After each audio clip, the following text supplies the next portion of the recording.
Un dernier mot quand même dans l'actualité ce soir, ou plutôt une image et une déclaration. L'image, elle vient du cœur de Paris, de la place de l'Étoile. Même sur l'Arc de Triomphe. Le président de la République qui est monté en haut de l'Arc de Triomphe, qui a été emballé par emballé. Alors, je ne sais pas s'il est emballé, mais la Christo.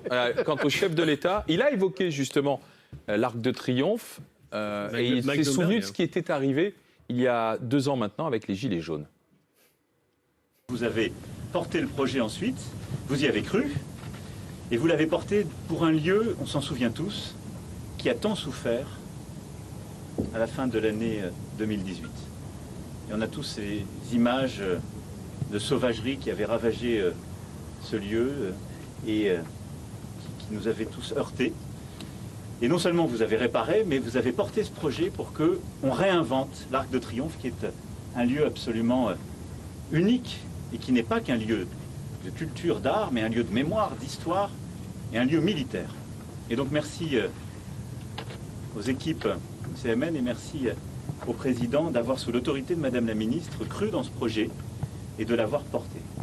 Voilà, Emmanuel Macron qui inaugure le pont emballé par Christo. Le pont, pardon, il y a eu le pont neuf en 85. Il y a quelques années. L'Arc de Triomphe emballé et qui fait référence aux Gilets jaunes, qui avaient, pour certains, pris d'assaut l'Arc de Triomphe. Il utilise l'expression lieu de mémoire qui, en histoire, c'est le livre de Pierre Nora, est non seulement un lieu historique, mais un lieu symbolique d'un message politique ou d'une signification politique.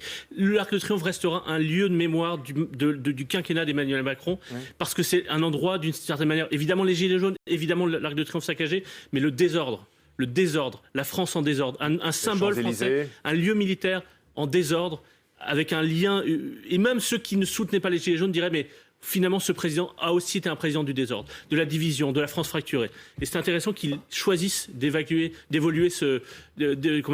ce souvenir en inaugurant l'emballage de l'Arc de Triomphe. Et ceux qui trouvent que l'emballage c'est pas terrible diront que ce lieu souffre toujours, Laure Neumann. Moi, j'avoue que je suis pas un grand fan. Et puis, si ce monument nous plaît tant, pourquoi le cacher ?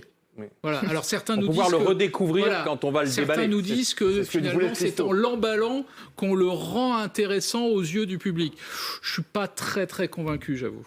Non, moi non plus. Et quant à Emmanuel Macron, c'est marrant quand même qu'il rappelle ce moment-là, parce que à l'époque, lorsque l'Arc de Triomphe est attaqué par les Gilets jaunes, c'est un moment où Emmanuel Macron n'avait pas du tout saisi l'ampleur de la crise, parce qu'il était à l'étranger, il était revenu en catastrophe, et c'est là que ça se déclenche dans sa tête, et que d'ailleurs tous ses conseillers le poussent à se rendre le lendemain près de l'Arc de Triomphe pour constater les dégâts, et c'est là qu'il réalise enfin, mais très tardivement, l'ampleur de la crise, et qu'il va commencer à réfléchir à la solution des débats nationaux, etc., et tout ce qui s'en suivra. Mais ce moment précis, là, c'est plutôt un échec de compréhension de la part d'Emmanuel Macron.